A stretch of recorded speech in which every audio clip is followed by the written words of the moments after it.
Hi Aries, this is your January forecast. Happy New Year to you. I wonder what exciting new adventures you're going to be getting up to in 2016. So this month there's a lot of focus with Capricorn energy as well as a new moon in Capricorn. And Capricorn is ruled by Saturn, and Saturn is all about structure. So when they say like New Year's resolutions, this is often because there's a lot of planets in Capricorn, and for you Aries, they're happening at the top of your chart. So it's an excellent time for looking at structuring your life, really, your career, your work, what you want to do in the world, what you want to achieve, how you want to be seen. This is a wonderful time for really looking at all your life directions, all your possibilities, and coming up with a plan, maybe not too strict a plan, but a plan that gives you maybe some steps that you can follow so that you feel as though you're being productive. Because all too often Aries, yes, many of you, you're wonderful starters, but you don't feel as though you finish, certainly not everything that you start. So this is a great time now with the new year and with all this Capricorn energy, giving you an opportunity to really give yourself bite-sized pieces so that you can chew away and really accomplish eventually those bigger goals that you're really seeking to achieve. Let's break the month down. On the 4th of March, I'm already in March. On the 4th of January, we've got Mars going into your 8th house. Now, Mars in your 8th house, this is a wonderful time for really putting any energy into anything of this nature. Could be learning more about astrology, could be learning about the workings of the mind. Maybe you're going to be putting some energy into other people's money. Maybe you're going to manage somebody else's money. Maybe you're going to put some energy out so that you can get funding or some kind of an investment for something that you're interested in pursuing for yourself this coming year. The big thing to say is that Mercury goes retrograde on the 6th of January, going retrograde here until the 26th of January, here in your 11th, from the 11th to the 10th house. So as you can see, we've got a huge amount of energy from the planets in this 10th house. So Mercury going retrograde, well, usual things apply is that if you've been working on something, very often it can complete and come to fruition at the time of the retrograde. So let's say, for example, with it being in your 10th house, and may I just tell you that I've done a taster video all about the houses. So for those of you that have asked me, many of you have, now you can refer to that video and it'll explain all the houses to you, so you'll know more easily what I'm referring to. There should be a link under the video somewhere for you. So this 10th house and Mercury in the 10th, so maybe you've been working on something to do with your career for these last months, and during the retrograde it comes to fruition.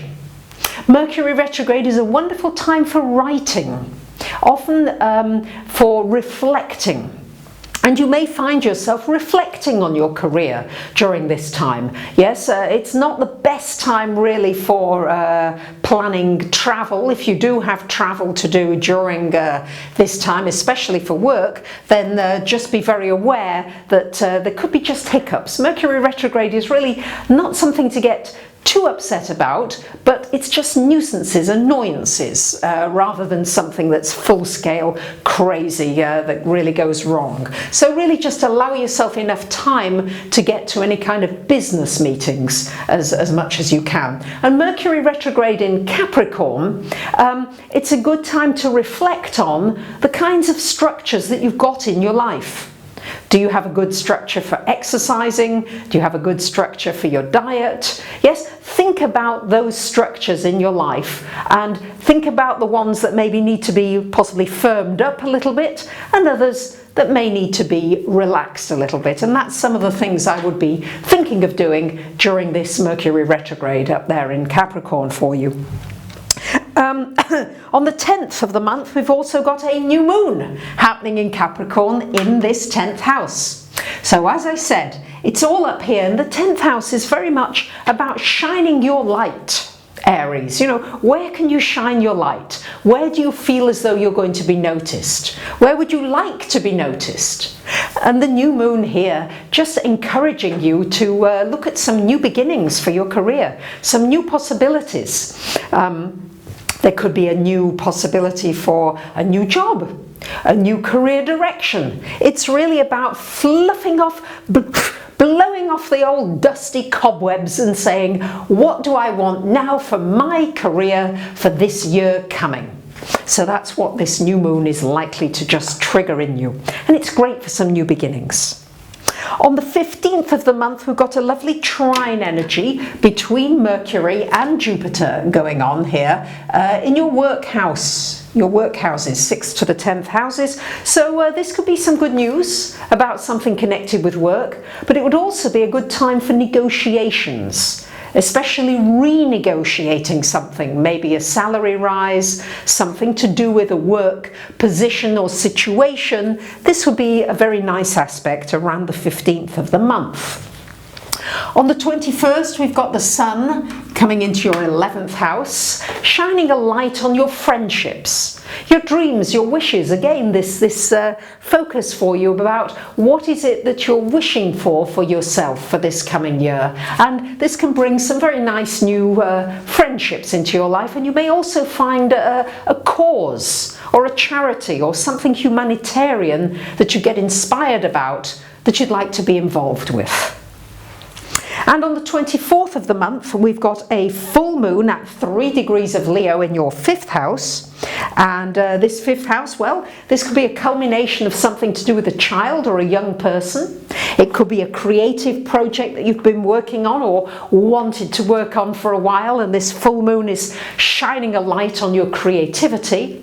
It's also shining a light on romance here for you, Aries, for those of you looking for romance, but also shining a light on you just doing something that excites you, because you're a fire sign. You do need excitement, and this full moon is reminding you towards the end of the month to make sure you've got enough pleasure and enough excitement in your life. We are still working with this square energy, I have to say, between Uranus and Pluto. It's still going on, but it's still, the way I see it, especially Uranus being in your sign yet, Aries, for a while, it's still time to awaken, to allow yourself to get out of that comfort zone. I don't know how many of you do yoga, but you know how it is when you're kind of stretching and you're going into a stretch and you're resisting a stretch. That's when the Uranus-Pluto goes, yes, it kind of gives you shocks and things that you don't like so much. But when you go with that stretch and you somehow surrender and breathe into it, oh, doesn't it feel wonderful? Yes, you've stretched yourself into a position maybe that you didn't know you could get into. And that's the wonderful feeling that you can have with the square of Uranus in your sign to Pluto. So I wish you a wonderful January, guys. I wish you great happenings for this coming new year. And thank you for sharing, commenting. I always appreciate your input and your feedback. Don't forget to follow me on Facebook for those of you who aren't yet. Check me out, friend me. Let's be friends on Facebook as well. Have a great January. Bye for now.